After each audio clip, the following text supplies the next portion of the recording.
네, 안녕하십니까. 저는 가천의대 길병원 내분비 대사내과에서 근무하고 있는 박이병입니다. 두 달 전에 이제 당뇨병과 관련된 시리즈 지금 세 번째 하고 있는데요. 오늘 말씀드릴 내용은 이제 당뇨와 비타민. 네. 뭐 외래 진료할 때 뭐 엄청나게 많이 물어보시죠. 저도 답변이 매번 시원치 못해 가지고 좀 미안하긴 했는데요. 그래도 한번 비타민에 대해서 한번 살펴보는 게 좀 도움이 될 것 같습니다. 저는 이제 당뇨를 주로 전공하고 있는 박이병입니다. 오늘 말씀드릴 순서는 다음과 같습니다. 일단 비타민에 대해서 간단히 설명드리겠습니다. 물론 비타민에 대한 내용은 많이 들으셨겠죠. 뭐 너무 많이 들으실 것 같아서 아마 저도 비타민 제조를 좀 먹긴 하거든요. 근데 상당수 이제 성인분들, 당뇨인분들 또 만성질환 있으신 분들은 되게 비타민 한두 개씩 먹고 계시더라고요. 근데 그게 과연 옳은 거냐? 한번 이거를 한번 고민해 보면서 리뷰를 해 보도록 하겠습니다. 그리고 비타민이 인제 당뇨병을 예방한다 이런 얘기가 좀 있었죠. 한다 안 된다 뭐 말이 많았어요. 그래서 그거 이제 진실을 한번 살펴보고요. 그리고 비타민이 모두 같은 비타민이 아니다. 비타민의 종류가 이 11 가지가 있는데 그걸 간단히 짚어 보겠습니다. 그리고 비타민을 꼭 보충해야 되는 경우 그리고 결국 당뇨 환자가 비타민을 먹을까 말까 뭐 요런 거. 그리고 인제 마지막으로 무엇보다 중요한 것은 저는 비타민을 먹어라 안 먹어라라기보다는 우리가 기본에 충실하자. 식이요법, 운동요법, 뭐 식이 관리, 뭐 수면 관리 이런 게 더 중요하다. 이런 얘기를 마무리로 짓도록 하겠습니다. 비타민은 뭐 잘 아시겠지만 우리 몸에 들어가는 이제 여러 가지 성분이 있는데 대개 단백질, 탄수화물, 지방 성분은 되게 음식을 섭취해서 그거를 우리가 분해해서 작동을 합니다. 그런데 이제 여러 가지 인제 세포들이 인제 활성화되면서 작동을 하다 보면은 미네랄 같은 게 필요해요. 미네랄 뭐 마그네슘도 필요하고 칼슘도 필요하고. 근데 이런 거는 되게 다 먹거나 우리가 인제 흡수해서 얻을 수가 있고요. 일부러 또 만들기도 합니다. 근데 이 비타민이라는 놈은 우리가 만들 수가 없어요. 요거는 우리 몸에 우리가 그런 바이타민 계통들은 인제 그 간에서 만들 텐데 우리 몸에서는 바이타민 계통을 만들지 못합니다. 그렇기 때문에 얘는 만들지 못하는 성분인데 미 미량 원소고요. "이런 성분이 우리 몸 대사에 중요하다." 이런 거죠. 왜냐하면 이런 것들을 부족한 사람들을 봤더니 문제가 있다는 거죠. 그래서 그런 걸 봐서 '이런 비타민을 좀 먹어 주면 좀 도움이 되지 않을까.' 이런 취지에서 비타민에 대해서 연구가 많이 된 것 같고 그래서 인제 이런 것들이 성장과 생명 유지, 신체 기능 조절에 아주 중요한 요소입니다. 그래서 당연히 필요한 성분이고요. 근데 인제 실제로 좀 지나가긴 했지만 우리 보건복지부 국가 데이터를 좀 활용을 해 보면 국가 데이터 보면은 저희가 좀 지나가긴 했지만 그 이후로는 데이터가 없습니다. 근데 보면은 우리나라 국민들 먹는 걸 봤더니 비타민 A는 많이 부족하게 먹고 계시고 B, 치아민, 비타민 B 요 비타민 계통은 좀 많이 먹는 것 같고요. 근데 요런 계통 그리고 나이아신, 뭐 폴릭 애시드, 비타민 C 요런 것들은 좀 적게 먹는 편이에요. 그래서 보면은 요거 요 치아민 요 비타민 B1, 2 요런 계통은 이제 어떤 성분이냐면은 모든 비타민에 들어가 있죠. 거의 뭐 이거 없는 비타민은 없습니다. 없는 것 같아요. 그리고 흔히 말하는 무슨 제약회사 아로나민 골드라든가 하여간 뭐 이런 계통 B 컴플렉스 뭐 이런 약재 많이 팔잖아요, 약국에서. 예, 가장 저렴하고 쉽게 생산이 될 수 있는 거기 때문에 요거는 많이 드시고 나머지는 좀 부족하게 먹는 것 같습니다. 네. 하여간 이런 색들을 보기 때문에 상대적으로 우리가 인제 A나 요런 나이아신, 엽산 요런 것들은 좀 신경을 좀 써야 될 것 같아요. 이제 통계적으로 평균적으로요. 네.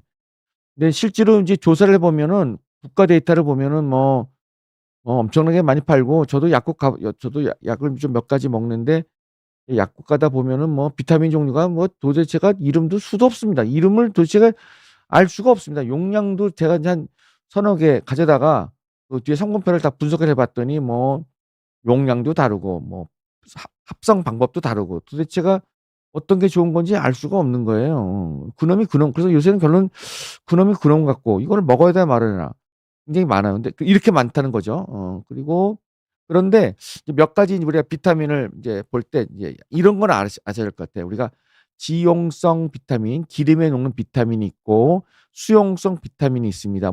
의미가 뭐냐면 지용성은 지방에 녹아요. 그러니까 우리 몸이 이런 성분을 먹으면 우리 몸에 흡수돼서 잘 빠져나오지 않고 축적이 됩니다. 그래서 A나 D나 E나 K는 축적이 돼서 이런 성분은 많이 먹으면 별로 좋지 않습니다. 이거는 그래서 상한선을 엄격하게 지키시는 게 필요해요. A, D, E, K. 뭐 일례로 비타민 E 같은 거를 많이 먹으면 무슨 항산화 작용이 있다고 하는데 예전에 뭐 폐암이나 뭐 절선암이 많아진다 뭐 이런 얘기도 있었잖아요. 그래서 뭐 먹지 말아라. 그래서 이제 많이 먹으면 안 된다. 그래서 이제 결론은 이제 요런 ADEK 아데크 저 영어로 이제 아데크는 이제 지용성 비타민이고 이거는 그래서 상한선을 반드시 지켜 주셔야죠. 반드시. 그리고 비타민 B하고 C는 수용성이라 이거는 이제 많이 먹으면 되게 소변으로 잘 빠져나갑니다. 물론 비타민 C 같은 걸 많이 먹으면 혈당을 올릴 수가 있긴 하지만 어쨌든 이 수용성은 많이 먹어도 다 인제 배설이 되고 물론 콩팥 기능이 좋아야 되겠죠. 간 기능이 좋아야 되겠죠. 그게 없다면 문제가 되지만 만약에 그런 게 좋다면 이런 거는 인제 좀 많이 먹어도 되는 거고 상한선이 좀 뭐 없다 뭐 없진 않는데 그래도 자유롭게 먹을 수가 있는 거고 이 아데크 이 지용성은 상한선을 칼같이 지키셔야 된다. A도 많이 먹어도 안 돼요. A도 많이 먹으면은 암이 생긴다는 논문도 꽤 있고요. E도 그렇고요. 네 하여간 그렇습니다. D도 많이 먹으면 이제 고칼슘 혈증 일으켜서 뼈에 도움이 오히려 안 된다고 되어 있고 비타민 K도 많이 먹으면 이제 출혈 지혈이 안 돼서 출혈되는 경향이기 때문에 요 아데크 지용성은 우리가 어 잘 봐야 돼요. 요거는 많이 먹으면 안 돼요. 용량을 잘 보시고 특히 요 놈은 잘 봐야 됩니다. 네. 이제 비타민 종류는 현재 이제 11 개입니다. 그래서 보면 A가 있고 B는 이제 B 10 위까지 쫙 있지만 보면 1, 2, 3, 4가 없고요. 4는 카르니틴이라고 사실 예전에 비타민이라고 됐는데 비타민으로 요새는 분류는 안 돼 있고요. 빠져 있고 쓰 빠 여섯 5, 6, 7, 8, 8도 없고 12 요렇게 돼 있습니다. 그래서 요런 게 비타민 B는 이제 하나, 둘, 셋, 넷, 다 7 개. 그다음에 C, D, E 아까 말한 아데크 K가 있죠. 그래서 요런 게 있습니다. 그래서 요렇게 있는데 이제 B만 좀 살펴볼까요? B가 워낙 많잖아요. B는 이제 8 가지가 있는데 B1을 우리가 티아민이라고 그러고요. B2를 리보플라틴 뭐라고 3 번은 나이아신 뭐 판토테신인데 여러 가지가 있는데 이제 우리가 제일 많이 인제 그 영양제 비타민에 가장 싸게 좀 저렴하게 먹는 거는 B1하고 B2는 거의 들어가 있습니다. 이거는 얘는 그래서 많이 들어가 있어서 이게 보면 이게 먹으면은 좀 피로 회복이 좋다는 느낌도 있고 그리고 실제로 우리 환자분들이 많이 피로해서 이제 생리식염수에다가 뭐 요런 거 섞어 주면 환자가 뭐 기분이 좋아진다. 뭐 피로가 확 가신다. 이런 얘기도 해요. 그래서 우리가 보통 개원가에서 피곤하다 할 때 주사 놓는 것 중에 비타민 요거 2 가지를 많이 섞죠. 왜냐면 이게 수용성이고 또 많이 먹어도 좀 많이 우리 콩팥 기능만 나쁘지 않다면 잘 배설되니깐요. 그리고 B3 요런 게 있고 그리고 여기 B6 아니요, 아니요. 죄송합니다. 6, 7, 9, 10 요게 있는데 그중에 인제 숫자 6, 9, 10, 6, 9, 10은 잘 볼 필요가 있어요. 6, 9는 6은 인제 단백질 분해 중요하고 우리가 호모스테인은 인제 혈관병을 일으키는 인제 이게 높은 게 혈관병을 많이 유발하거든요. 뇌경색이나 하여간 혈관 심장 질환을 많이 유발하는데 이거를 분해하는 데 있어서 이게 신경에 많이 도움이 되고 그리고 요건 요 B6는 인제 결핵약 같은 거 많이 먹을 때는 이게 많이 이제 소실이 돼서 꼭 보충을 하죠. 그리고 B9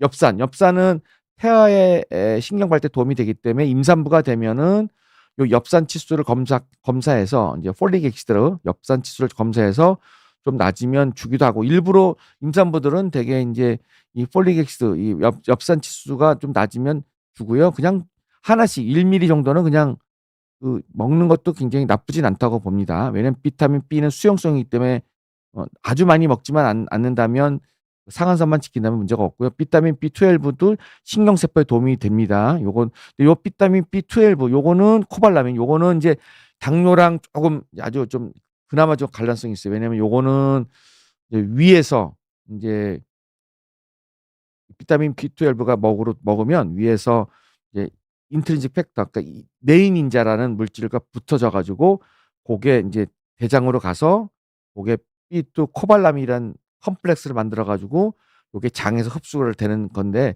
요놈이 이제 우리가 당뇨약 중에 이제 메트포민이라는 약이 있거든요. 많이 쓰는 메트포민 약을 많이 먹으면 또는 위장약을 많이 먹으면 위에서 이런 성분이 이제 그 복합제가 생성이 안 되니까 B12가 많이 이제 감소가 되죠. 그러니까 뭐 예를 들어서 위염약, 역류 숙소염 약을 많이 먹거나 이런 거 장복하거나 뭐 심해서 먹거나 또는 뭐 메포민을 많이 먹었거나 뭐 이런 경우는 특히 노인분들 그런 분들 그리고 뭐 야채만 먹는 사람들, 채식주의자 이런 분들은 요 비타민 B12가 좀 중요합니다. 그래서 요런 거는 우리가 많이 잘 보라고 되어 있습니다.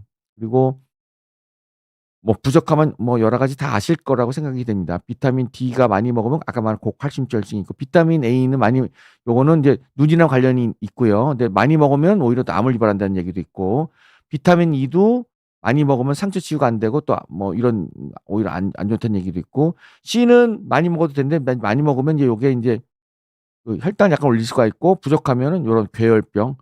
근데 요새 비타민 C는 워낙 잘 섭취하시니까 아까 비타민 C 감소가 아까 통계적으로 낮아 있지만 뭐 일반 식사하면 되게 문제 없는 걸로 되어 있습니다. 예. 그래서 이제 요런 그래서 이제 비타민들은 많은 걸 요런 거죠. 비타민 A는 우유, 당근, 시금치 요런 게 중요하죠. 우유, 달걀. 그러니까 우리 당뇨 환자는 요걸 잘 먹어야 돼요. 우유, 시금치, 달걀 요게 아주 중요해요, 요거. 그래서 꼭 먹어 주는 게 그래서 우유는 하루에 하나 이상 먹어도 굉장히 중요하죠. 그리고 비타민 D는 여기 요렇게 고기류죠, 고기류. 비타민 D는 식물성에는 별로 없어요. 식물성은 있지만 그건 용량이 굉장히 채식 비건 비타민 D가 있는데 그 용량이 좀 적고 흡수율이 좀 적은 것으로 되어 있습니다. 물론 있긴 한데요. 근데 비타민 K는 요런 거고요. 김치, 아보카도가 많아요, 아보카도. 그다음에 마가린도 있고 비타민 C는 이제 과일류는 다 될 것 같고 특히 이제 시금치는 아주 좋죠. 그래서 시금치 같은 거는 우리 당뇨 환자 입장에서는 굉장히 좋죠. A나 C도 막 좋고 뭐 섬유질도 많고 뭐 약간 여러 가지 좋죠.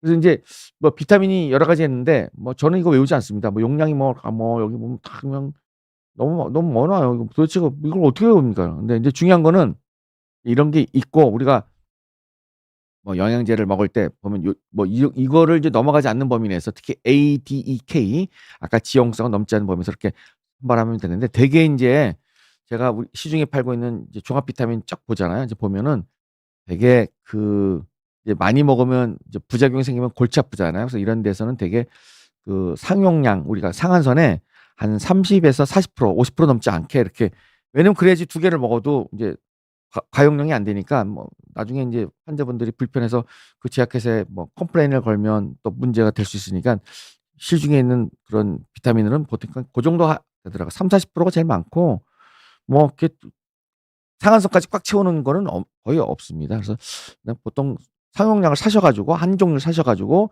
1 일 하나나 2개 이렇게 먹으면은 문제는 없을 것 같아요. 네. 그래서 인제 비타민은 1일 섭취량을 지켜줘야 된다. 굉장히 중요한 말씀을 드리고 이 뒤에 보면은 써 있습니다. 근데 요게 제가 좀 우리나라 유명한 이제 종합 비타민 쭉 훑어 봤더니 이게 인제 종합 비타민 경우에는 되게 상한선에 한 50% 넘지 않아서 우리가 일단 팔고 있는 비타민은 뭐 권장량 하나면 하나, 두 개면 두 개 이렇게 먹으면 되게 아로니아민 골드는 하루에 2개 먹으라고 돼 있잖아요. 그리고 뭐 뭡니까 뭐 몇 가지 있지 않습니까? 그런 거는 인제 하나 먹으라면 하나 먹고 인제 그 정도 먹으면 되게 좀 무난하다 이렇게 보시면 될 것 같고 그거를 과량 먹는다고 더 좋을 필요는 없겠다 입니다. 요새 인제 인공지능이 좀 핫하잖아요. 그래서 저도 인공지능한테 요새 강의 준비할 때 항상 먼저 물어봅니다. 야 인공지능한테 "야 당뇨하고 비타민이 무슨 관련성이 있냐?" 이렇게 한번 넣어 봐요. 넣어 보면 인제 이렇게 뜹니다. 그래서 좀 읽어 볼게요. "비타민들은 인슐린 저항성을 개선한다." 당뇨에 좋대. 오케이. 비타민은 좋은 것 같아. 근데 어 비타민 D 햇빛을 충분히 쬐거나 비타민 D를 먹는 게 좋다고 그랬어. 좋다고 그랬고 비타민 B는 신경병증 아까 말한 6-12는 신경병증에 좋다고 돼 있고 그러니까 정기적인 검사를 하라고 돼 있고 비타민 C는 항산화 작용이 있기 때문에 좋겠다. 근데 많이 먹으면 혈당을 높일 수도 있다. 이런 얘기가 있어서 요것도 될 것 같고 비타민 E는 많이 먹으면 오히려 나쁘다. 나쁘다. 많이 왜냐면 아까 말했죠. A, D, E, K 지용수가 많이 먹으면 안 되니까 적당량 먹어야 상한선을 딱 지켜야 돼. A, D, E, K는요. 그리고 그래서 이제 결론은 이제 읽어 보니까 얘는 이제 비타민은 식품을 통해 섭취하는 게 좋다. 먹는 약보단 재미없다. 재미없다. 그리고 먹을 때는 개개인의 건강 상태를 고려해라. 아주 애매하게 답변을 해서 결론적으로 인제 이렇게 인공지능한테 물어본 결론은 비타민은 좋긴 한데 식품을 많이 먹어라. 음식에서 좀 섭취해라. 요런 게 인제 주가 되는 것 같아요, 결론이. 그런데 예전에 이런 얘기 있었죠. 이게 15년, 20년 전에 이런 얘기 나왔죠. 비타민 D가 낮은 사람이 인슐린 저항성이 높다. 그러니까 비타민 D 낮은 사람의 당뇨 생길 확률이 많고 비타민 D가 높으면 인슐린 저항성이 개선돼서 당뇨가 안 생긴다. 이런 논문이 나왔습니다. 이게 저희 그 내분비 당뇨학회에서 굉장히 유명한 저널입니다. 다이베티스 케어라고 이 저널에 나왔고요. 이때 전후로 해서 10년, 15년에서 20년 전으로 이런 논문이 그냥 정말 거짓말 보태서 수천 개, 수만 개가 나왔습니다. 그래서 그냥 결론이 다 그거예요. 인슐린 T 낮은 사람이 당뇨 생길 확률이 많다 이런 거고요. 높은 사람이 그 세포 대사에 좋고 인슐린도 좋게 인슐린 분비도 잘하고 당뇨에는 좋다. 요런 식으로 나왔습니다. 그래서 다 그렇게 믿고 있었어. 그래서 요거는 인제 뉴 잉글랜드 저널 오브 메디신이라고 우리 의학계에서는 탑 오브 탑 뭐 하이 랭커 거의 넘버 원 그러니까 어떠한 논문보다도 아주 넘버 원 논문입니다. 이 논문에서 나오면 되게 우리가 믿거든요. 근데 이 논문에서 그래서 그걸 해 봤어요. 그래서 인제 환자들한테 2,400 명을 비타민 D를 먹인 거야. 24개월 동안에요. 얼마를 먹였느냐? 우리가 상용량이 600 IU 정도 되는데 얘네는 지금 얼마 먹었냐면은 4,000 IU 그냥 왕창 먹은 거야. 그냥 왕창 먹여서 한번 끝장을 보자 이래 가지고 당뇨가 프리벤션 되나 해 봤어요.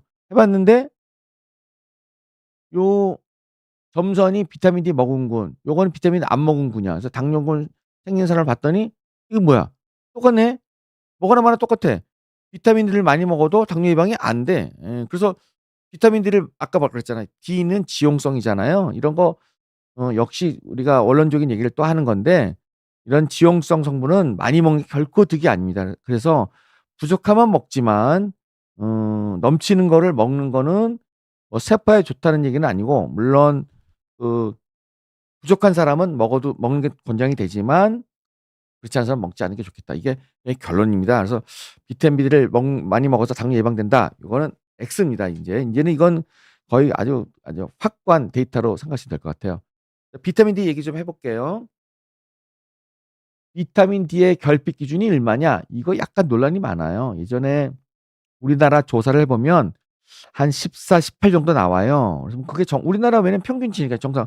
근데 대충 보니까 20이면 괜찮지 않겠냐 이런 얘기 많이 하고요. 그래서 요새는 약간 이제 그 의학계에서 20 미만이면 부족하다 뭐 하고 30 이상이면 좋다라고 해요. 그리고 10 미만이면 아주 부족하다 이렇게 합니다. 그래서 이제 우리가 보통 비타민 치수를 30 이상으로 유지를 하고 그리고 비타민 D 치수를요 30 이상으로 유지하고 20 미만이면 좀 부족하다고 보고 10 미만이면 완전 부족하다 이렇게 봅니다. 예, 이 정도로 하고요. 근데 비타민 D 결핍이 되면은 아까 말한 대로 인슐린성 저항성이 되고 췌장 기능이 나빠지긴 해. 근데 비타민 D를 많이 먹는다고 당뇨병이 예방되지는 않아. 그래서 어쨌든 비타민 D가 당뇨병을 예방한다는 얘기는 요새는 인제 그렇지 않다, 그렇지 않다. 그래서 이제 어 비타민 D는 인제 뭐 세포에는 도움이 될 수 있지 모르지만 부족한 사람 비타민 치수 피 검사를 해 봐서 정상이 30으로 봤을 때 20 또는 10 미만일 때는 먹는 게 도움이 되겠지만 그렇지 않은 경우에는 추가적으로 먹는 거는 그닥 도움이 되지 않는다. 도움이 되지 않는답니다. 안 돼 있고 예방되지 않는다고 돼 있고요. 굳이 이제 먹는다면 만약에 비타민 D가 낮은 사람이 비타민을 먹는다면은 얘는 지용성이니까 지용성 기름덩어리니까 식사후가 좋겠죠. 공복은 아무것도 없는 것보다 식후가 좋겠고 권장량은 600 보통 좀 골다공증이 있으면 1200, 1800 까지 먹으라고 돼 있고요. 근데 인제 요런 거는 칼슘제도 800 밀리 보통 우리가 먹는 음식에는 한 400 에서 600 정도 먹습니다. 그러니까 식사를 제대로 한다면 되는데 만약에 인제 너무 풀만 먹는 분 계시잖아요. 이런 사람은 칼슘제를 별도로 먹어 주는 게 좋겠고 같이 먹어 주는 게 도움이 된다. 그리고 또 너무 많이 먹으면 안 되는 거죠. 칼슘도 많이 고칼슘 혈증을 유발해서 오히려 칼슘 치수가 너무 올라가면 뼈에도 오히려 또 더 안 좋아요. 넘치면 뼈에도 안 좋기 때문에 그래서 인제 결론적으로 이제 비타민 D는 당뇨에는 뭐 인슐린 부족한 사람은 도움이 될 거라고 생각이 되지만 당뇨병이 의심되는 경우에 약을 고용량 먹는다고 당뇨병이 예방되지 않고 그리고 비타민 D가 결핍이 있는 사람은 먹는 게 도움이 되지만 그러니까 우리가 30 이상을 정상으로 봤을 때 20 미만 뭐 20에서 30은 좀 애매하잖아요. 그건 좀 애매하고 20 미만은 고려하고 10 미만은 반드시 먹어 주는 게 좋겠다. 그래서 이 정도 되고요. 그래서 우리가 먹는 비타민 제제 시중에 많이 나와 있습니다. 그런 약재는 되게 800, 1200 짜리가 있어 가지고 되게 하나 권장량 드시면 되게 무난한 걸로 돼 있습니다. 제약회사도 그런 용량에 맞춰서 판매를 하는 걸로 돼 있고요. 그다음에 인제 비타민 B12 좀 얘기를 드릴게요. 비타민 B에는 8 가지가 있는데 이 B12 얘는 약간 당뇨랑 좀 약간 중요합니다. 이거 좀 읽어 볼게요. 정상은 이렇게 돼 있습니다. 뭐 외우실 필요는 없고요. 이거 저도 이거 좀 외우지 않습니다. 어쨌든 인제 찾아보면 되는 거니까. 어쨌든 인제 심혈관 이게 이제 비타민 B12를 이제 낮은 사람이 심혈관 질환이 많다는 얘기는 있습니다. 그래서 비타민 B12를 또 먹여 봤더니 심혈관 질환에 도움이 되느냐? X 아니다.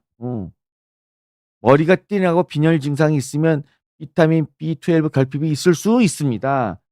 그렇지만 우리나라 빈혈 증상의 대부분은 철분 결핍성 빈혈이 제일 많아요. 우리나라는 워낙 먹는 게 시원치 않아서 그런지 제일 많고 비타민 B12 결핍도 있을 수 있습니다. 근데 이거는 검사를 해 봐야 되겠죠. 그래서 비타민 B12 지수가 정상보다 확 떨어졌으면 특히 인제 200일 피고 아래가 되면은 결핍으로 보는 건데 뭐 이 치수를 외우지 마시고 의사 선생님한테 물어보면 의사 선생님이 말씀을 해 주실 거예요. 네. 이게 또 뇌 질환의 신경 재생에 도움이 되기 때문에 또 먹으면 또 알츠하이머 치매가 도움이 되느냐 이런 것도 해 봤는데 꽝 됐고요. 그리고 비타민 B12가 결핍이기 때문에 그럼 신경제가 있느냐? 요거는 달라요. 먹어 주는 건 도움이 될지 모르지만 결핍이 되는 경우는 신경장애가 생길 수 있습니다.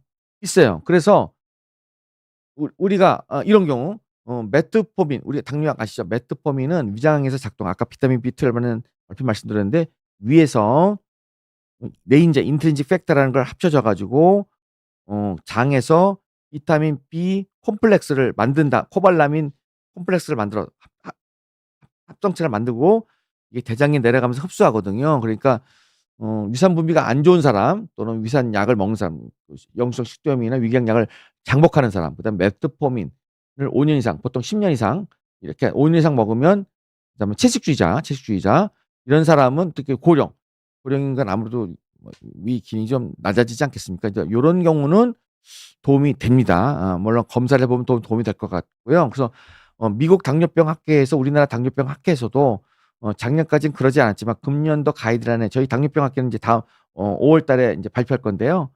일단 현재까지 인제 우리가 가안으로 만든 그런 자료를 보면 인제 메트포민을 장복하는 사람, 고령인 사람, 위산 부비가 있는 사람은 비타민 B12를 피 검사를 1 년에 한 번 해 보면 좋을 것 같고 그리고 낮으면 비타민 B12를 먹는 게 좋겠다. 이렇게 권고할 계획입니다.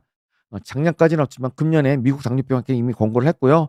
우리나라 당뇨병 학회에서도 이걸 권고를 할 계획입니다. 그래서 요런 경우는 비타민 B12가 도움이 될 것 같아요. 네.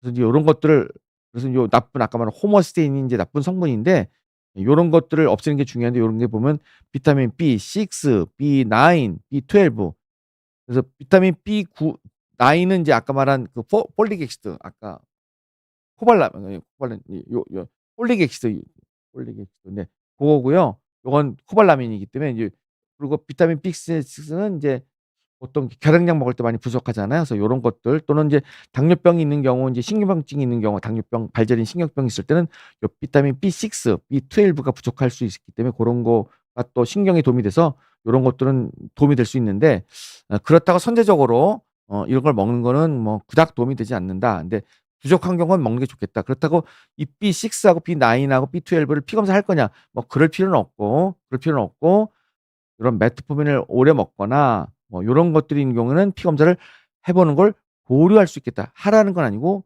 고려할 수 있겠다. 그래서 그런 경우는 먹어 주는 게 도움이 된다 이겁니다. 자 그럼 비타민 B12 뭘 먹느냐? 비타민 D 권장량은요 2.4 마이크로로 돼 있네요. 뭐 외울 필요는 없고요. 그럼 얘가 어느 정도냐? 볼게요. 소에 가는 이거 소가 먹기 싫어요. 배합 요 3 개, 굴 요 2개 정도, 고등어 한 토막, 꽁치 생거 80 그램 반 정도 될 것 같고요. 가리비 예 요렇게 될 것 같고 멸치, 연어 딱 보니까 뭡니까? 뭐 비건 하시는 분 채식주의자는 먹을 게 없네. 그래서 인제 채식주의자분들은 이런 비타민 B12를 먹을 기회가 없기 때문에 이런 분들은 이제 비타민 B12가 들어가는 비타민을 먹는 게 이런 사람은 부족할 거잖아요. 물론 재보면 더 좋겠지만 먹어 주는 게 좋을 것 같고 요런 것만 먹어 주면은 사실 문제는 없는 거죠. 그러니까 저희 같은 경우는 뭐 고등어 생선 가끔씩 먹지 않습니까? 예 뭐 이런 것도 가끔씩 먹으니까 문제는 안 될 것 같아요. 네 우리가 보통 먹는 거는요. 자 또 비타민 D A에 대해서 또 많이 물어보십니다. A를 많이 먹으면 비타민 A는 이제 레티노익 엑시드, 레티놀산 이래 가지고 그 눈에 눈 신경이 로놉신이라는 성분이 인제 눈 신경을 빛이 딱 들어오면 야 이게 야 막 코끼리가 보인다. 딱 보이면 로놉신이 이렇게 작동을 해서 눈 신경으로 "야 코끼리 보인다." 이렇게 보여주잖아요. 근데 그게 인제 레티노익 엑시드가 중요한 성분인데 그래서 이제 검사를 해 봤어요. 이게 인제 작년에 나온 데이터에 보니까 카톨릭에 대해서 지동영 교수님이 분석해 봤는데 뭐라고 하셨냐면은 국건형 테스트하고 우리나라 국민 건강에서 돼 있지 않습니까? 거기서 비타민 A를 이제 나눠 봤어요. 나눠 봤는데 4 등분을 해서 보니까 음 이 비타민 A가 높은 사람이 망막증이 좀 덜하고 낮은 사람이 망막증이 많다고 돼 있어. 그렇게 나왔어. 그래서 '아 비타민 A가 망막증에 도움이 되겠구나.' 그래서 '그래? 그러면 비타민 A를 먹으면 좋으냐?' 그거는 아니야. 그래서 이제 이 우리가 단면 검사는요 이렇게 나왔지만 그럼 비타민 A를 먹는 게 도움이 되느냐? 그렇지는 또 않다고 돼 있습니다. 오히려 비타민 A를 과량 섭취하면 아까 말씀드린 대로 폐암이나 그러니까 전립선암 같은 것도 많이 생길 수 있기 때문에 A는 또 지용성이잖아요. 그래서 이거는 높으면 좋긴 하지만 일부러 더 먹는 거는 좀 문제가 있겠다. 그럼 비타민 A를 또 피 검사할 거냐? 그럴 필요는 없고 아까 말한 비타민 A가 많은 당근이라든가 시금치 이런 걸 좀 많이 먹어 주면 도움이 되겠다. 그렇게 얘기를 하고요. 아까 말씀드린 대로 비타민은 섭취하는 것보다 식품 형태로 먹는 게 가장 안전하다. 왜냐하면 그런 것들은 많이 먹으면 다 배설시키니깐요. 네. 그렇게 돼 있고요. 그래서 원래 섭취량은 요렇게 돼 있는데 요렇게 돼 있습니다. 근데 네 그러니까 이거를 넘어가면 안 돼요. 이걸 많이 먹으면 오히려 태아 같은 경우에서도 태아 유산할 수가 있고요.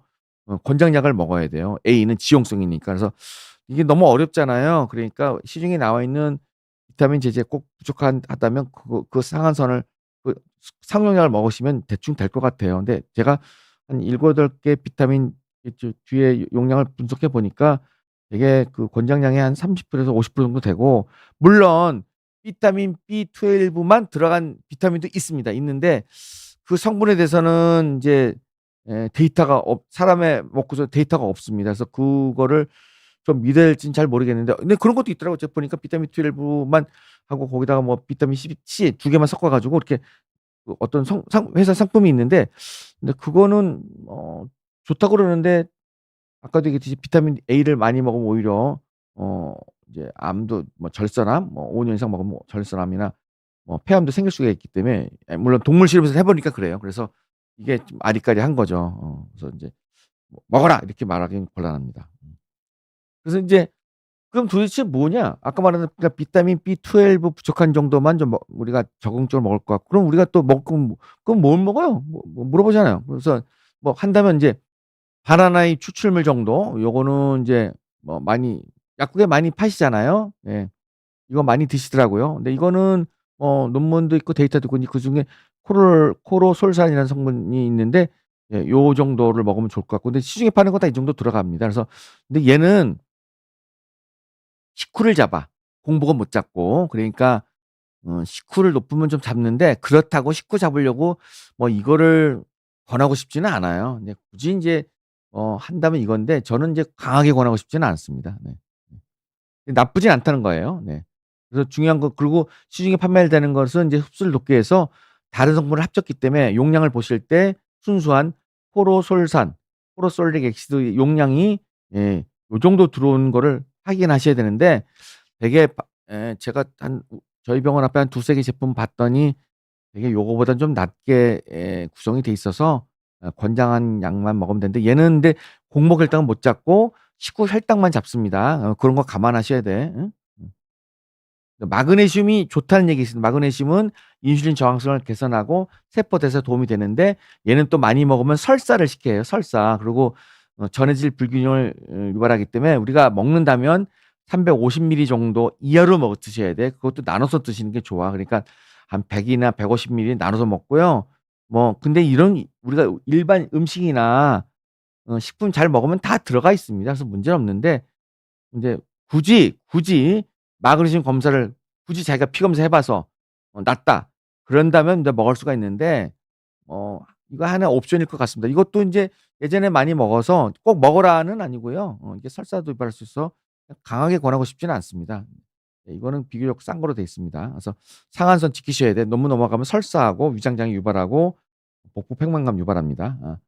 코엔자임 이것도 이제 좋아요. 근데 이거는 시중에 나와 있는데 그 성분이 그런 코엔자임을 많이 올리느냐 그거에 대해서는 약간 논란이 있어요. 아까 말씀드렸듯이 비타민 E 같은 경우를 안정화시켜서 얘가 E를 많이 먹으면 또 암을 또 유발한다는 얘기가 있기 때문에 이 코엔자임 제품이 많이 있긴 하지만 저는 이거보다는 이런 성분이 많은 소고기, 달걀, 고등어 아까 봐셨죠? 생선, 오징어 요런 거 요런 정류된 게 아니고 곡류, 식류 요런 거를 많이 먹어서 하시는 게 좋을 것 같아요. 그리고 크롬, 크롬이 좋다는 얘기도 많아요. 크롬은 인슐린 분비를 촉진하는데 이제 당뇨 치료제 인슐린 약 같은 성분을 먹을 때는 이제 저혈당도 유발할 수 있기 때문에 좀 조심하셔야 돼서 그래서 인제 크롬 단독 성분은 없어서 크롬이 들어간 뭘 먹는다. 이건 도움이 될 수 있는데 굳이 크롬을 찾아서 먹을 거는 그것도 넌센스입니다. 모 회사에서 인제 종합 비타민에 크롬을 섞은 약을 팔아요. 크롬 강화된 비타민인데 근데 제가 보기에는 그건 너무 사치스러운 처방이고요. 우리가 음식 잘 드시면 되게 문제가 없습니다. 우리가 밥 3끼 또박또 먹으면 크롬이 낮을 수는 없습니다. 근데 굳이, 굳이 크롬 피 검사를 해 봐서 저는 정상치도 모르지만 낮다면 먹을 수가 있는데 하여간 그렇습니다. 글루코섬유 많이 드시죠? 이거 관절염 많이 드시는데 뭐 모르겠어요. 좋은지 나쁜지 정형외과 선생님은 먹으라는 얘기 강하게 권하지 않으시더라고요. 근데 요건 이제 단백질 성분이니까 혈당을 올릴 수 있기 때문에 필요이상의 글루코섬유 많은 거는 당뇨는 도움이 되진 않을 것 같습니다. 물론 근데 정형외과 환자들 상당수는 또 먹고 계시더라고요. 좋다니까 얼마나 좋은지는 정형외과 선생님들한테 여쭤보시면 되는데 뭐 썩 권하지는 않으십니다. 홍삼. 홍삼도 또 비타민이랑 많이 얘기해요. 근데 홍삼은 분석을 해 보면 이런 게 좋죠. 면역계 강화, 노화 지연, 증상 완화, 콜레스테롤 수치 안정화, 항염증 다 좋아. 근데 이거는 인제 이런 합병증 관련된 혈관 질환을 약간 개선시킬 수 있는데 장복을 하셔야 될 것 같고 그리고 시중에 나와 있는 이제 홍삼 자체는 좀 달콤한 거 많잖아요. 홍삼 자체는 씁니다. 흑삼 먹어 보셨죠? 아우 써요. 쓴데 이제 그러면 안 팔리잖아요. 그러니까 이제 쓴맛을 가리기 위해서 요런 성분을 넣습니다. 근데 요런 게 이제 단맛이 나면은 혈당도 올릴 수 있기 때문에 요런 거보다는 인제 이런 홍삼을 이제 달여서 먹으면 좀 이런 걸 얻는데 이거 먹으면 쓰니까 좀 맛대가리가 없잖아요. 그러니까 좀 달콤하게 만드는데 인제 이런 거는 오히려 혈당을 올릴 수 있기 때문에 이제 강하게 권하진 않죠. 그래서 인제 되게 의사 선생님한테 인제 "홍삼 먹어도 돼?" 딱 물어보면은 의사 선생님들이 "아이 그걸 꼭 먹어야 되냐."고 이렇게 돌려서 말씀하시는데 인제 이런 이유 때문에 그런 거고 그리고 저희들은 아무래도 인제 뭐 우리 국민들한테 인제 공인 같은 입장으로 공인이란 입장으로 데이터가 명확하고 약간 카드라 이런 거보다는 적어도 임상 연구가 충분히 된 이런 어 성분을 우리가 권유 드리기 때문에 대부분의 의사 선생님은 "홍삼을 먹어라!" 이렇게 얘기하지는 않으십니다. 그래서 약간 이런 걸 고려하셔서 선택해서 드시면 좋을 것 같습니다. 예 그래서 인제 "기본에 충실해라." 우리 보면은 당뇨는 우리 당뇨병 학회에서 만든 가이드라인입니다. "체중을 줄여라." 그리고 "탄수화물, 단백질, 지방을 골고루 먹어라." 20대 20대 아니 요거 60대 20대 20 또는 55대 25대 55 이런 식으로 6대 2대 2대 이렇게 먹으라고 권유하고요. 그리고 저지방을 먹으라고 되어 있고 탄수화물 적은 걸 먹으라고 되어 있고 통곡류를 먹어라. 콩류, 우유 꼭 먹으라고 되어 있고 첨가단, 가당류 음식을 먹지 말아라. 그리고 단백질을 콩팥이 나쁘다고 제한할 필요는 없다고 돼 있고 지방은 가급적 줄이고 먹는다면 불포화 지방산을 먹어라. 이런 얘기하고 그리고 그다음에 비타민에 대한 얘기도 혈당을 개선하기 위한 비타민, 무기질 등의 미량 영양소 보충제 일반적 투여는 권고되지 않습니다. 네. 권고하지 않아요. 예. 예. 이렇게 지금까지 설명드렸지만 "뭘 먹어라."라고 "먹어!" 이렇게까지는 하진 않습니다. 비슷한 얘기를 좀 있었습니다. 그래서 저는 이제 마지막으로 항상 말씀드리지만 체중을 6 개월 동안에 5 내지 10% 감량하시고요. 운동해 주시고요. 30분 정도. 그리고 새끼를 골고루 먹어 주시고 단순당 먹지 마시고 지방 섭취 줄이시고 싱겁게 먹고요. 그리고 중요한 건 스트레스 없애고 금연하시고 물론 50세 넘어가면 정기 검진 꼭 받는 그런 태도가 필요할 것 같습니다. 그래서 결론적으로 뭐 비타민은 좋긴 한데 우리가 특별한 경우는 우리 음식에서 많이 취하도록 하시고요. 그리고 아까 몇 가지 경우 있지 않습니까? 메트포민을 먹는 경우, 위약 약을 먹는 경우, 그다음에 채식주의자 이런 분들은 비타민 B12를 조심스럽게 복용하면 좋겠다. 이렇게 말씀드릴 수 있을 것 같습니다.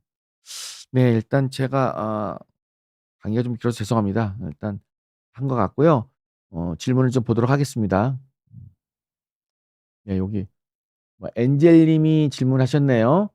탄수화물은 포도당이 되어 전신에 공급하던데 지방질은 어떻게 영양 공급이 되나요? 우리 몸의 성분은요. 지방, 단백질, 탄수화물 3대 영양소로 구성되어 있고요. 지방은 되게 저장 형태로 우리 에너지 저장, 그러니까 창고 같은 역할이고, 단백질은 우리가 중요한 근육이나 또는 아미노액스를 만든다든가 이런 도움이 됩니다. 그래서 세 가지가 골고루 들어가야 될 것 같아요. 그래서 보통은 탄수화물 60, 지방 20, 단백질 20 이 정도가 좋습니다. 어 인생 후반전 님이 말씀 주셨는데 "한국인들 대부분 비타민 D가 부족하던데." 부족합니다. 그래서 필수적으로 먹어 줘야 할까요? 예. 근데 참 좋은 질문이십니다. 근데 햇빛을 하루에 10 원에서 20분 정도 날마다 쪼이시면 사실은 충분할 것 같고요. 우유나 이런 걸 좀 먹어 주면 도움이 될 것 같아요. 근데 그런 것도 안 먹고 채식주의자다. 이런 분들은 쪼금 먹어 주는 게 도움이 될 것 같은데, 무엇보다 비타민 D 지수를 아까 좀 측정을 한번 해 보셔 가지고 어 아까 20 미만이 부족이라고 말씀드렸고 30 이상이 좋다고 말씀드렸잖아요. 그러니까 10 미만이면 비타민 D를 꼭 먹는 게 도움이 될 것 같고, 20 미만이면 뭐 먹는 걸 고려할 수 있을 것 같고, 20 에서 30은 그렇습니다. 네. 예. 그다음에 그렇게 부족하다는 치수를 좀 한번 측정 한번 해 보시죠. 요새 건강검진에는 비타민 D 검사를 거의 측정하시더라고요. 네. 네. 그다음에 푸디 쉐이드 오브 그레이 님 뭐 이름 닉네임이 멋지시네요. 네. 커피 마시긴 좀 그래서 제로 콜라 하루에 2-3캔 마시는데, 제로 콜라는 카페인 성분이 좀 들어가 있고요. 칼로리는 5 칼로리 미만으로 돼 있어서 2잔 정도는 괜찮다고 돼 있습니다. 하루에 1-2캔 뭐 무난하다고 돼 있습니다. 네. 나쁘진 않습니다.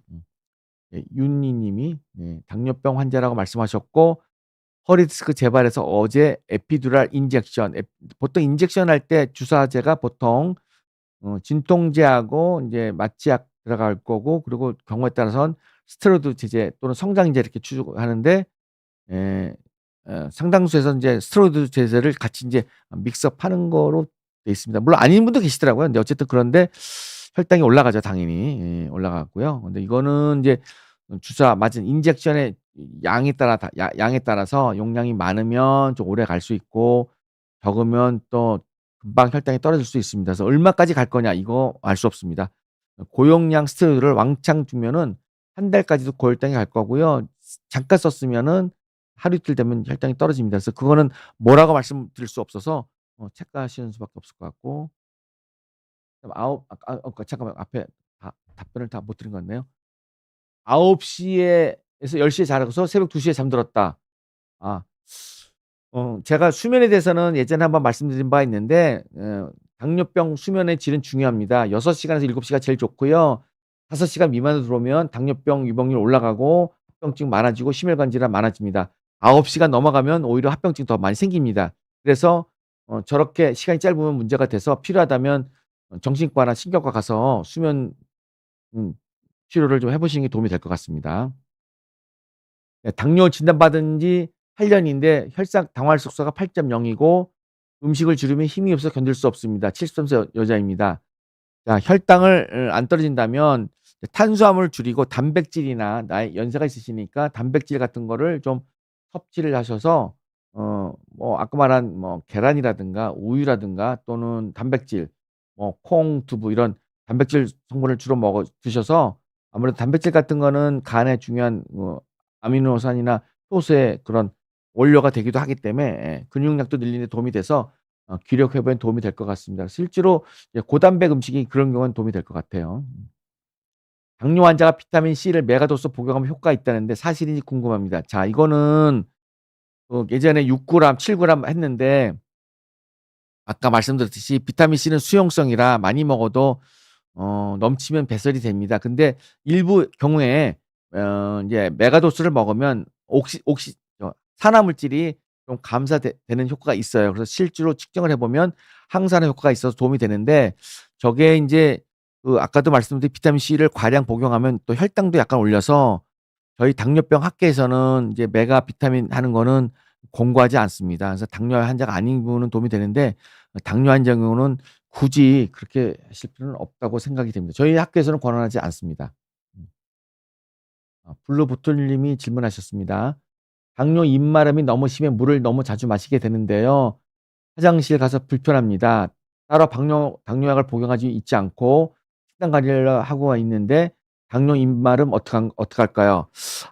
당뇨는 혈당의 정도를 먼저 파악하는 게 좋을 것 같습니다. 입마름 가지고 혈당 지수를 확인하는 건 굉장히 좀 위험할 것 같아요. 실제로 혈당하고 당화혈소 또는 췌장 기능, 히포타이트 기능 검사 또는 콜레스테롤, 간 기능 이런 전반적인 우리가 당뇨병에 관련된 검사를 해 보셔 가지고 그거에 준해서 하시고요. 만약에 혈당이 다 정상이다. 뭐 그렇다면 물 드셔도 되죠.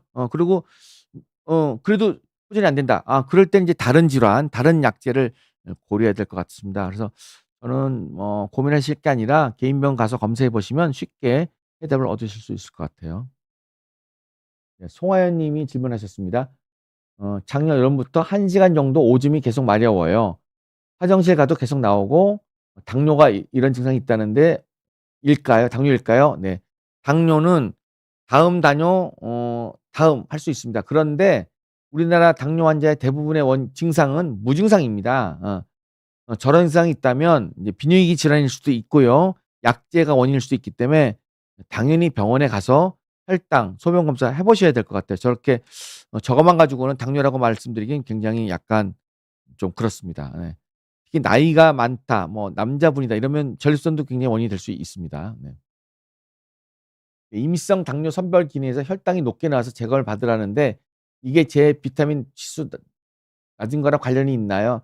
글쎄요. 아까 말씀드렸듯이 비타민 D 지수는 아까 단면 연구입니다. 대규모 국민들을 가지고 대규모 연구가 그렇다는 거고 비타민 D가 낮다고 낮은 게 꼭 이렇게 얘기는 곤란합니다. 개별하기는 곤란합니다. 그리고 비타민 D가 낮다고 비타민 D를 준다고 당뇨가 좋아지는 것도 아니라고 아까 데이터가 보여드렸잖아요. 그래서 이제 낮으면 먹을 수 있는데 낮으면 아까 말씀드린 대로 우리가 적당량을 먹어야 되겠죠. 많이 먹으면 안 됩니다. D는 지용성이라고 말씀드렸잖아요. 적당량 먹는 게 중요합니다. 그래서 보통 800 IU 먹고 골다공증 있으면 1200, 1600 까지 먹는데 임신이라면 좀 상황이 다를 것 같아요. 네. 낮다면 특히 인제 10 미만이면 먹어 주는 게 도움이 될 것 같습니다. 근데 상용량 드시면 될 것 같아요. 시중에 나온 거는 되게 800 IU가 많이 판매가 되고 물론 1600 짜리도 있고요. 최근에는 7만 짜리도 있습니다. 7만 인가요? 그것도 있습니다. 네. 요새 한 달에 한 번 먹는 비타민도 나오는 편이기 때문에 근데 그건 뭐 보험이 안 되긴 한데요. 네 네. 그래서 측정을 해 보시는 게 도움이 될 것 같습니다. 뭐니 뭐니 해도 건강이 최고라는 질문을 하셨습니다. 최근에 어지러움이 있는데 비타민 A를 과다 복용 증상인지. 비타민 A는 과다 복용을 하면 뭐 약간 어지러움도 있을 수 있다고 되어 있습니다. 그런데 그것 때문이라고 하기는 좀 어려울 것 같아요. 그래서 비타민 A가 하루 권장량이 높다면 뭐 굳이 먹으실 필요 없잖아요. 아까 얘기했듯이 지용성 A, D, E, K는 상한선을 엄격하게 맞춰 달라고 제가 말씀을 드렸잖아요. 그러니까 뭐 실제로 비타민 A를 검사하셨으면 좀 저기 좀 신기하긴 한데 되게 검사를 잘 안 하는데 지금 검사하셔서 저 정도 된다면 당연히 비타민 A를 먹으면 안 되죠. 당연히 먹으면 안 될 것 같습니다. 네. 그리고 경과를 보시는 게 나을 것 같은데요. 네. 빨리 가고파님. 종합 비타민제로도 하루 영양 충분할까요? 자, 저거 굉장히 애매한 답변입니다. 애매한 질문입니다. 저거는 삼시세끼를 제대로 하고 있다. 굳이 먹을 필요 없습니다. 근데 먹는 게 부실하고 채식주의자고 식사량이 너무 부실하다. 과일도 잘 안 먹는다. 우유도 잘 안 먹는다. 이런 경우는 비타민제를 먹는 것도 어 조심스럽게 우리가 권장량 하나 정도 우리가 하나로 돼 있 하나로 2개 먹으라고 돼 있잖아요. 먹는 게 도움이 될 것 같습니다. 그런 거죠. 제가 위장 장애가 있고 채식주의라 고기도 싫고 생선 같은 거 먹지도 않고 조개도 아직 안 먹고 뭐 그러면 당연히 인제 비타민 같은 거 먹어 주는 게 도움이 되겠 그건 당연히 먹어 주는 게 도움이 될 것 같은데 야 삼시세끼 잘 먹고 고기도 먹고 생선도 먹고 조개도 먹고 어 야채도 많이 먹는다. 그러면 굳이 먹을 필요는 없을 것 같습니다. 네 키보드 매니아 님이 병원에서 피 검사 결과 당뇨 의심이라고 말씀을 들었는데 식단 조절하면 정상 체중으로 감량하기만 해도 당뇨가 치료될까요? 네.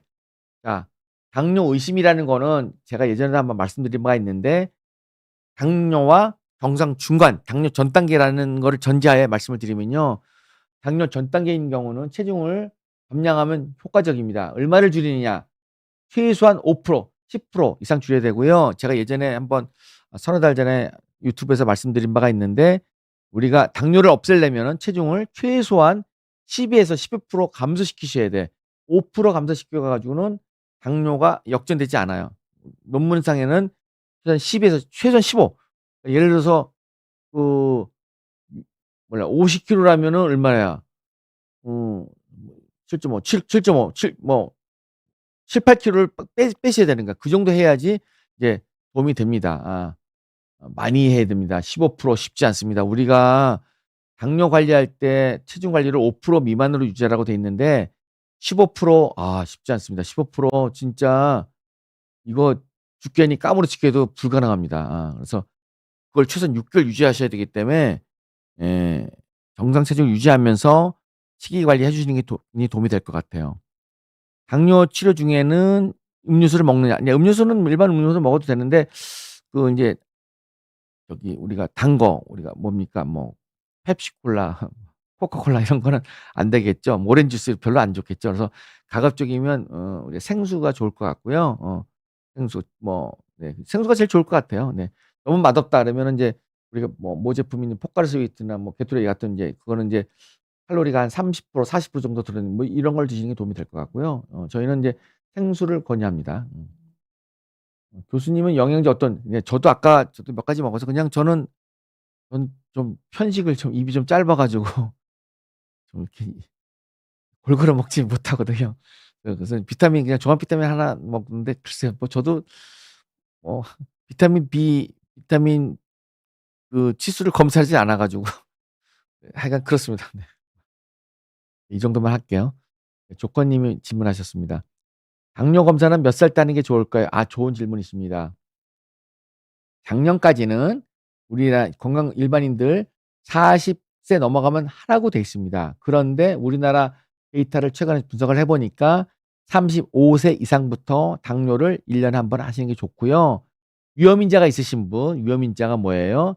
비만, 고혈압, 고지혈증, 가족 중에 당뇨 환자 있는 경우, 심혈관 질환이 있는 경우 이런 경우는 어 30 세부터 당뇨 검사하는 게 좋다고 돼 있습니다. 네. 요게 최근에 바뀌진 가이드라인입니다. 네. 내과에 가서 당뇨 검사해 보고 싶다고 하니까 가족 중에 당뇨 있는 분이냐고 물어봐요. 왜 아까 말씀드렸잖아요. 아까 이제 의사 선생님께서 이 사람이 고위험군인가 따져 보는 거죠. 아까 말한 그런 것들이 있으면 적극적으로 하고 그런 게 없고 그러면 한 번 정도 할 거고 만약에 그런 게 서너 개 있다. 그렇다면 그때 검사를 꼼꼼히 하셔야 되겠죠. 식전, 식후 또는 뭐 30 분, 뭐 60 분, 90분 이것도 해볼 수 있겠죠. 또 꼼꼼히 해 보는 게 도움이 될 것 같아요. 살을 찌우기 위해 한 번 식사할 때 빠르게 많은 양을 먹으려고 하는데 빠르게 많은 양을 먹는 거는 권장하지 않습니다. 그거는 어느 식단에서도 권하지 않습니다. 그거 무조건 잘못된 겁니다. 우리가 슬로우 피더 우리가 천천히 먹는 사람이 패스트 피더 빨리 먹는 사람보다 월등하게 당뇨나 어 콜레스테롤이나 뭐 지방이나 심장이나 다 좋다고 돼 있습니다. 천천히 먹는 게 좋습니다. 근데 우리나라 식사 조사해 보면 되게 7-8 번 10분 넘는 사람 별로 없습니다. 근데 사실 진짜 안 좋죠. 이거 진짜 12 분에서 20분 이 정도 먹으셔야 돼. 근데 저도 사실 5분 안에 먹기 때문에 뭐라고 말씀드리기 어려운데 식사는 적어도 한 10 분에서 20분 정도 이렇게 드시고 대화도 좀 하시면서 하셔야지. 뭐 10분 안에 먹는 건 이거 정말 이거는 정말 당뇨로 아주 최악입니다, 최악. 네. 네, 당뇨 전 단계입니다. 레몬수 당 조절에 도움이 될까요? 자, 레몬수는 예전에도 뭐 방송에서 제가 한번 말씀드린 바가 있는데 레몬은 칼로리가 적습니다. 그렇지만 얘는 식탐을 억제해요. 그래서 인슐린 분비에 도움이 됩니다. 그래서 레몬수는 도움이 될 수 있는데 그렇다고 혈당 조절하기 위해서 레몬수를 먹을 거냐? 아, 그거는 권하지 않습니다.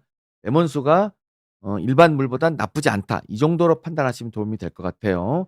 레몬수 자체는 이제 이게 레몬수 먹으면요. 이렇게 입맛이 이렇게 뭐랄까 식탐이 좀 떨어져요. 식욕 중추를 얘가 억제합니다.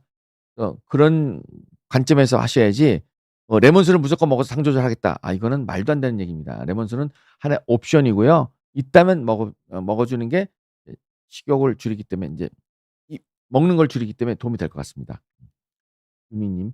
스테로이드로 오른 혈당은 약을 드릴까? 아, 스테로이드를 주사를 맞고 혈당이 오르면 인제 당을 쓸 거냐 인제 문제가 되는데 자, 이거는 굉장히 참 애매합니다. 혈당이 무지무지 높잖아요. 우리가 보통 공복이 70 에서 130, 식후가 130, 180 정도 보고 식후는 220 으로 본다면 만약에 혈당이 400, 500이 나온다. 이거는 약으로 안 돼요. 이건 인슐린 하셔야 돼요. 인슐린도 한 번 하면 안 돼요. 4 번. 그리고 날마다 용량을 증량하셔야 되고요. 근데 혈당이 살짝 올랐다.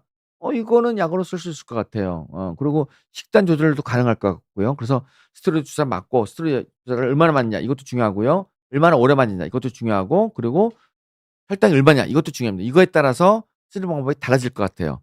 이런 경우 있습니다. 수술을 했어. 지금 피가 났어. 환자분이 막 정신이 없고 막 죽겠어. 막 토하고. 이런 경우라면 혈당이 기복이 크잖아. 그럴 때는 인슐린 써 가지고 적구적구 잡아가고 스테로이드를 맞았더니 혈당이 뭐 한 250 정도 돼. 뭐 식후가 한 300 정도 돼. 심하지 않지 않고 요건 식단 조절하고 당뇨 하나 먹는 정도 이러면 충분히 될 것 같아요. 근데 이거는 좀 주먹구구식일 수 있지만 케이스 바이 케이스로 하나씩 해 보면서 이렇게 해 보고 저렇게 해 보고 하는 수밖에 없을 것 같습니다. 네. 네, 스테로이드는 당뇨의 적이긴 한데 필요한 경우에는 스테로이드를 뭐 복용한 거나 주사 맞으셔야죠. 천식이 있거나 관절염이 있거나 또는 뭐 콩팥 기능이 나쁘거나 또는 폐 기능이 나쁘거나 이럴 때는 뭐 이러면 당연히 하셔야 되기 때문에 그거는 인제 필요해서 쓰셨다면 그거의 오른 혈당을 그런 식으로 잡으면 될 것 같습니다. 네. 네. 좀 더 할까요? 네. 네. 질문이 몇 가지 있지만 시간도 좀 많이 돼 가지고 네. 그냥 홍역 예방 접종 얘기했는데 뭐 고거는 인제 제가 경험이 좀 부족해 가지고 어 감염내과 교수님한테 한번 상의를 드리는 게 나을 것 같습니다. 네.